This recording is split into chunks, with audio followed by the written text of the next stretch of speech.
नमस्कार। मैं वीके शास्त्री अपने चैनल के माध्यम से आप सभी दर्शकों का बहुत बहुत स्वागत करता हूं। आज के इस वीडियो में हम बात करेंगे मीन राशि के जातकों के लिए मई 2024 किन किन खुशियों की सौगात लेकर आ रहा है, क्या रहेगी ग्रहों की स्थिति और हम क्या कर सकते हैं ग्रहों को अपने अनुकूल करने के लिए।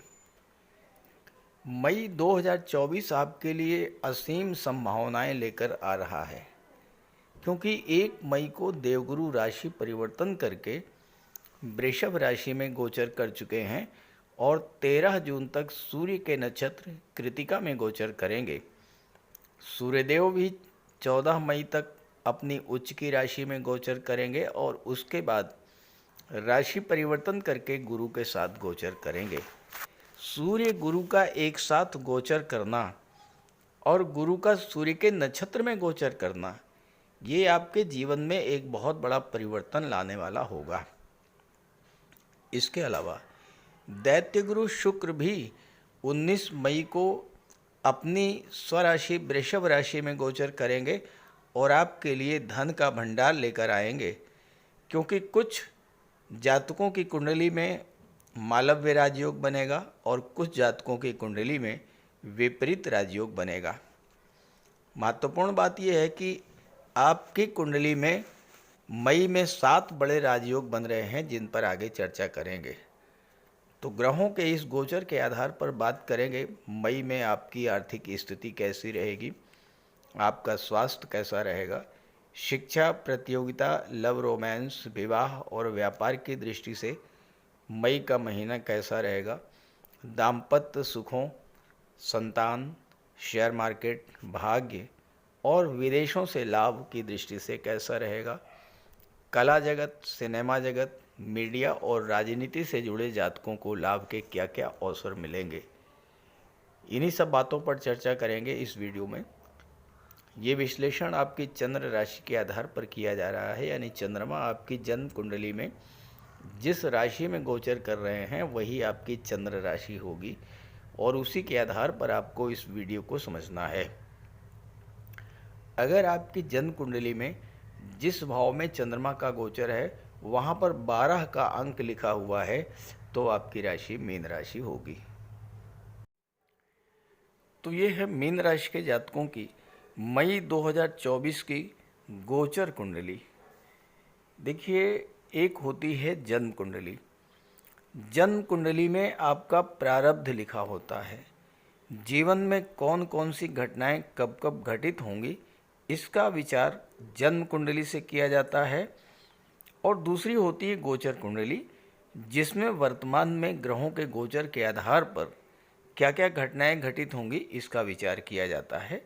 तो आपके सामने मीन राशि की जातकों की गोचर कुंडली मई 2024 है। अब समझें मई माह के ग्रह गोचर को।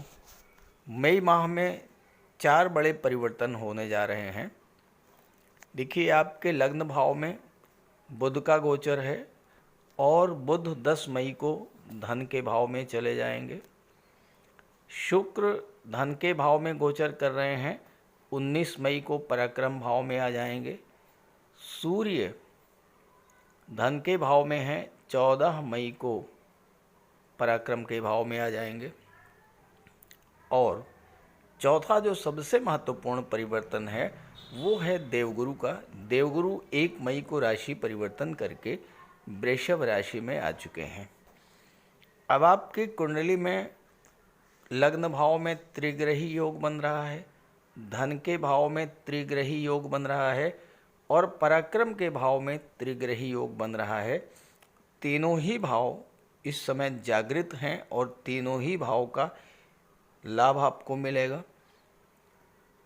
इसके अलावा बुध, मंगल, राहु की दृष्टि सप्तम भाव पर पड़ रही है। सप्तम भाव जागृत होगा, सप्तम भाव के शुभ फल आपको मिलेंगे।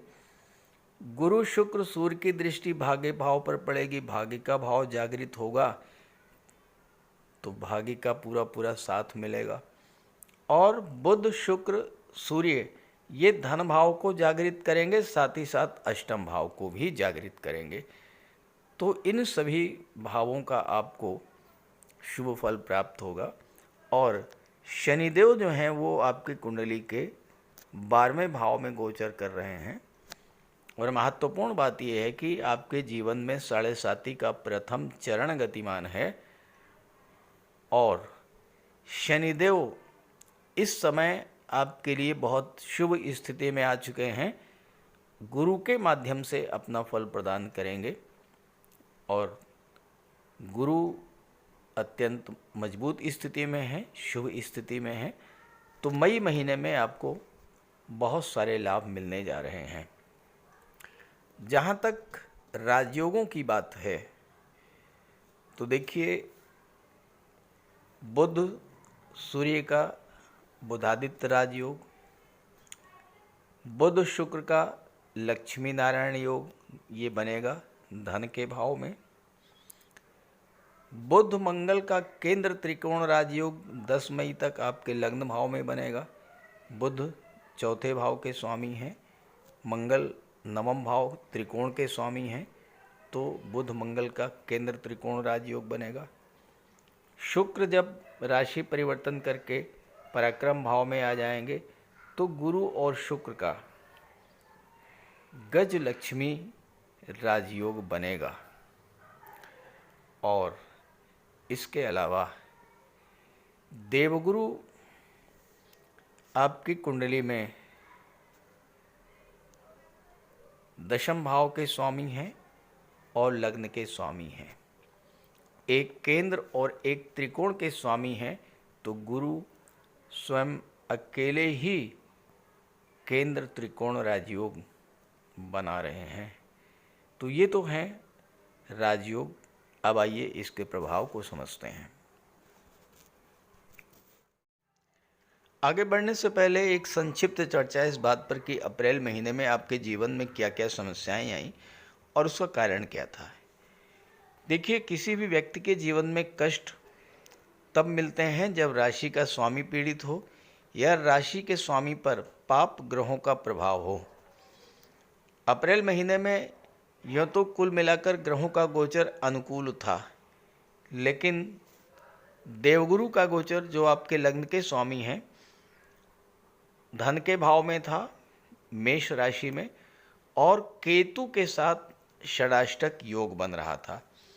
गुरु से 6ठे स्थान पर केतु थे और केतु से 8वें स्थान पर गुरु थे, और इस वजह से गुरु पीड़ित हुए।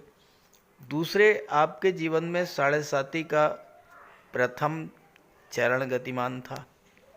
अब शनि गुरु के नक्षत्र में गोचर कर रहे थे। जब गुरु पीड़ित हुए तो शनि भी पीड़ित हुए। शनि और गुरु के पीड़ित होने से आपका 12वां भाव और धन का भाव प्रभावित हुआ, लाभ का भाव प्रभावित हुआ। जब लाभ का भाव प्रभावित हुआ तो आपकी इनकम में आई। गुरु दशम भाव के स्वामी थे, केतु का प्रभाव था गुरु पर, तो आपके कार्य क्षेत्र में अचानक से बड़ी उठापटक की स्थिति, अप डाउन की स्थिति बनी होगी। कार्य आपके अधूरे रह गए होंगे, कार्यों में रुकावट आई होगी, क्योंकि केतु जो हैं ये बाधा पैदा करते हैं। कार्य प्रभावित हुए, धन का आगम प्रभावित हुआ, और जब 12वां भाव प्रभावित हुआ तो आपके खर्चे नियंत्रण के बाहर हुए। और ये जब स्थितियां बनी तो धन का संचय होना तो बहुत दूर की बात है, भयंकर आर्थिक संकट से आप गुजरे होंगे। एक कारण तो ये रहा। दूसरा, सूर्यदेव जो हैं ये 13 अप्रैल तक राहु के प्रभाव में थे। राहु सूर्य का ग्रहण दोष बना और सूर्य 6ठे भाव के स्वामी थे। सूर्य राहु के ग्रहण दोष बनने से छात्रों के लिए प्रतियोगी परीक्षाओं में सफलता के अवसर नहीं बने। इसके अलावा 6ठा भाव रोगों का होता है। सूर्य आपके लग्न में पीड़ित थे, आपका स्वास्थ्य भी खराब हुआ। सिर दर्द, माइग्रेन, या जो लोग ओल्ड एज के थे, जो लोग हार्ट पेशेंट थे, एंजाइना पेन या हाई ब्लड प्रेशर के पेशेंट थे, ऐसे जातकों को विशेष समस्या आई होगी और हो सकता है कि कुछ जातकों को अस्पताल में एडमिट भी होना पड़ा हो। हालांकि सबके साथ ऐसा नहीं हुआ होगा, लेकिन वो जातक जिनके जीवन में केतु की महादशा या अंतर्दशा गतिमान थी, सूर्य की या गुरु की महादशा अंतर्दशा गतिमान थी, उनके साथ इस तरह की घटनाएं जरूर घटित हुई होंगी। और चूंकि गुरु दशम के स्वामी हैं, हो सकता है कि कुछ जातकों की लगी लगाई नौकरी भी छूट गई हो और दोबारा ना मिली हो। कमेंट करके बताइएगा। मई माह की शुरुआत में ही जो सबसे महत्वपूर्ण घटना घटी वो है आपके राशि के स्वामी देवगुरु बृहस्पति का राशि परिवर्तन करना और राशि परिवर्तन करके वृषभ राशि में आ जाना। अब यहाँ पर देवगुरु का गोचर पूरे 1 वर्ष तक रहेगा और इस 1 वर्ष में गुरु का गोचर अपने मित्र ग्रहों के नक्षत्र में होगा। इस पर मैंने वीडियो बनाया है, आप मेरे चैनल पर देख सकते हैं।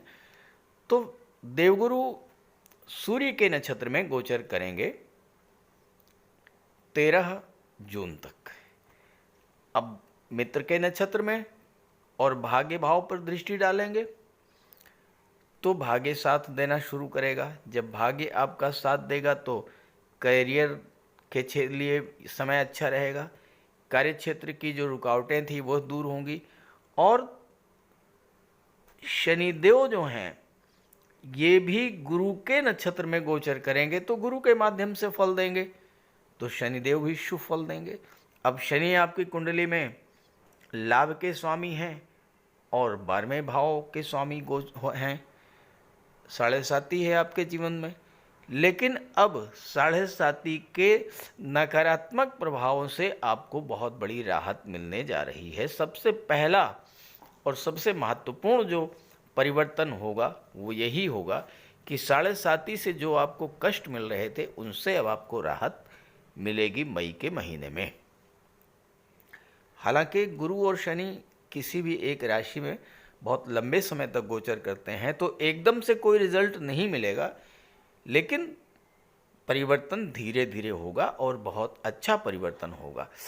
एक तो आपके जो खर्चे फालतू के बढ़े हुए थे वो समाप्त हो जाएंगे, उन पर रोक लगेगी। आपके इनकम के साधन जो कम हो गए थे उनमें वृद्धि होगी, आय के नए नए स्रोत बढ़ेंगे। फालतू के जो अस्पताल के चक्कर लग रहे थे, कोर्ट कचहरी का भी हो सकता है कोई मैटर बना हो, वो समाप्त होगा, उससे आपको राहत मिलेगी। विदेश संबंधी कार्य जो आपके अधूरे रह गए थे, विदेश जाने का सपना आपका अधूरा रह गया था, आप विदेश जाना चाहते थे लेकिन विदेश नहीं जा पा रहे थे, तो ये सभी कार्य इस महीने में होने शुरू हो जाएंगे। सूर्यदेव का गोचर भी आपके लिए बहुत महत्वपूर्ण है क्योंकि सूर्य आपकी कुंडली में 6ठे भाव के स्वामी हैं। 6ठा भाव नौकरी का होता है, कंपटीशन का होता है, सर्विस सेक्टर का होता है। और सूर्य धन के भाव में गोचर करेंगे, अपनी उच्च की राशि में शुक्र के साथ गोचर कर रहे हैं जो कि धन के कारक होते हैं। तो इस समय आपको सूर्यदेव धन की प्राप्ति तो कराएंगे ही। शुक्र अष्टम के स्वामी हैं, सूर्य के साथ हैं, शुक्र सूर्य की दृष्टि अष्टम पर पड़ेगी तो गुप्त धन की प्राप्ति होगी, यानी कोई डूबा हुआ पैसा आपको मिलेगा। सूर्य के प्रभाव से हो सकता है कि गवर्नमेंट के पास आपका कोई पैसा रुका हो, वो पैसा आपको मिल सकता है। आपने कोई गवर्नमेंट प्रोजेक्ट लिया था, उस कार्य को आपने पूरा कर दिया, आपने बिल सबमिट कर दिया लेकिन अभी पेमेंट नहीं हो पाया, वो उस तरह का पेमेंट आपको मिलेगा। कोई इंश्योरेंस क्लेम है वो आपको मिल सकता है। आप सरकारी सेवा में थे, रिटायर हो गए, आपके पेंशन फंड ग्रेचुइटी का मैटर पेंडिंग है, वो आपको मिलेगा। क्योंकि सूर्य जो हैं सरकारी नौकरी के कारक होते हैं और सूर्य की दृष्टि जब अष्टम पर पड़ेगी तो गवर्नमेंट से रिलेटेड जो भी ड्यूज़ हैं वो आपको इस समय मिलने का योग बनेगा। दूसरी बात, देवगुरु भाग्य के भाव पर दृष्टि डाल रहे हैं। सूर्य 14 मई को गुरु के साथ युति बनाएंगे। गुरु सूर्य दोनों भाग्य को चमका देंगे। अब गुरु दशम के स्वामी हैं और सूर्य छठे के स्वामी हैं। छठा नौकरी का, दशम कैरियर का। तो ये समय छात्रों के लिए भी बहुत अच्छा रहेगा, सफलता का प्रबल योग बनेगा। लेकिन आपको ध्यान रखना है 13 जून तक, जब तक गुरु सूर्य के नक्षत्र में गोचर कर रहे हैं, सूर्यदेव की आराधना कीजिए। प्रतिदिन नहीं कर सकते हैं तो प्रत्येक रविवार को सूर्यदेव को जल अर्पित कीजिए, अर्घ्य दीजिए, गायत्री मंत्र का पाठ कीजिए, आदित्य हृदय स्तोत्र का पाठ कीजिए। अब देखिए आपको सफलता मिलती है। कैसे नहीं मिलेगी? अगर आपने पूरे मन से आराधना किया और पूरे मन से प्रयास किया तो सफलता 13 जून तक मिलने का प्रबल योग बनेगा। दैत्य गुरु शुक्र बुध के साथ आपकी कुंडली के धन के भाव में गोचर कर रहे हैं, लक्ष्मी नारायण योग बनाएंगे। अब बुध जो हैं वो सप्तम के स्वामी हैं और चौथे भाव के स्वामी हैं। सप्तम भाव व्यापार का होता है। बिजनेसमैन के लिए बुध का और शुक्र का लक्ष्मी नारायण योग बनना, और ये लक्ष्मी नारायण योग आपकी कुंडली में 19 मई तक बनेगा। शुक्र बुध जो व्यापार से जुड़े हुए हैं लोग, खास करके वो जातक जो शुक्र से संबंधित चीज़ों का व्यापार व्यवसाय कर रहे हैं, सुख सुविधा को बढ़ाने वाले साधन, कंफर्ट लग्जरी को बढ़ाने वाले साधन, सौंदर्य को बढ़ाने वाले साधनों का जो व्यापार व्यवसाय कर रहे हैं, महिलाओं से संबंधित चीज़ों का जो व्यापार व्यवसाय कर रहे हैं, dress designing, fashion designing, cosmetics, perfumes, ornament, jewellery, आभूषण, इस तरह की चीज़ों का जो व्यापार व्यवसाय कर रहे हैं उनके लिए विशेष लाभ की स्थितियां बनेंगी। बुध चौथे भाव के भी स्वामी हैं और बुध अत्यंत शुभ ग्रह हैं।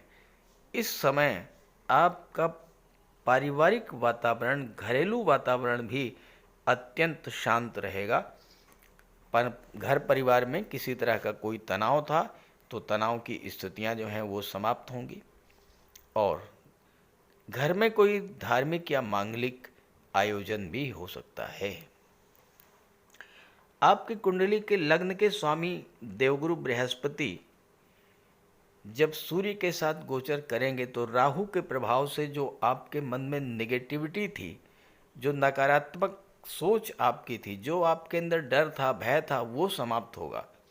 ज्ञान, बुद्धि, विवेक आपकी जागृत होगी और आप जीवन में सफलता की ओर आगे बढ़ेंगे।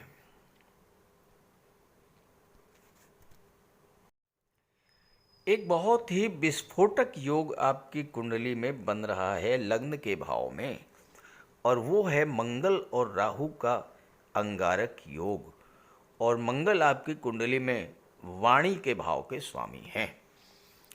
मंगल राहु के अंगारक योग में मैंने आपको बताया है कि अगर आपने मंगल और राहु की ऊर्जा का पूरा उपयोग कर लिया तो बहुत अच्छा ऐसा परिणाम, ऐसा फल आपको मिल सकता है जिसकी आपने कल्पना नहीं की हो, क्योंकि मंगल भाग्य के स्वामी हैं और धन के स्वामी हैं। मंगल राहु की ऊर्जा का अगर आपने सही तरीके से उपयोग कर लिया तो भाग्य भी साथ देगा और भाग्य के सहारे आपको इतना अधिक धन प्राप्त होगा जो आपने सोचा नहीं होगा। क्योंकि मंगल राहु की ऊर्जा जो है उसे नियंत्रित करना बहुत मुश्किल है। कैसे करेंगे? मैंने आपको पिछले वीडियो में बताया है, फिर से रिपीट कर देता हूँ। जब भी आपको क्रोध आए, क्योंकि देखिए वाणी के भाव में के स्वामी हैं और लग्न में बैठे हैं, जब भी आपको क्रोध आए, जब भी मन आपका अशांत हो, मन में बेचैनी, डर या नकारात्मक फीलिंग डेवलप करे, या आप जल्दबाजी में, क्रोध में कोई एक्शन लेने जा रहे हों, आप जहाँ भी हैं, चाहे घर में हो, चाहे ऑफिस में हो, शांति से बैठ जाइए। अपने सामने एक गिलास में पानी भर कर रख लीजिए और हनुमान चालीसा का पाठ शुरू कर दीजिए। बजरंगबली का ध्यान कीजिए, हनुमान चालीसा का पाठ कीजिए और जब पाठ समाप्त हो जाए तो वो जल को आप ग्रहण कर लीजिए। इससे क्या होगा, आपका मन शांत हो जाएगा, क्रोध शांत हो जाएगा, जल्दबाजी में जो गलत निर्णय होना था, जो आपका नुकसान होना था, वो समय टल जाएगा और आप सुरक्षित रहेंगे। दूसरी बात, ये मंगल राहु का अंगारक योग 1 जून तक चलेगा, यानी पूरा महीने मई का जो महीना है ये मंगल राहु का अंगारक योग प्रभावी रहेगा। तो प्रत्येक मंगलवार और शनिवार को आप हनुमान जी के मंदिर चले जाइएगा, हनुमान जी के चरणों में बैठ करके उनकी आराधना कीजिएगा, हनुमान चालीसा का पाठ कीजिएगा, अपने कष्टों को उनसे निवेदित कीजिएगा, तो आपको कोई परेशानी नहीं होगी। लेकिन अगर आपने मंगल राहु की ऊर्जा को नहीं संभाला, उस एनर्जी को गलत मोड़ दिया, तो पहला प्रभाव तो यही होगा कि चौथे भाव पर मंगल की दृष्टि है, प्रॉपर्टी को लेकर विवाद पैदा होगा, घर परिवार में तनाव की स्थिति बनेगी। मंगल की दृष्टि 7वें भाव पर है, यहाँ पर दाम्पत्य जीवन में कटुता आएगी, पार्टनरशिप में समस्या आएगी।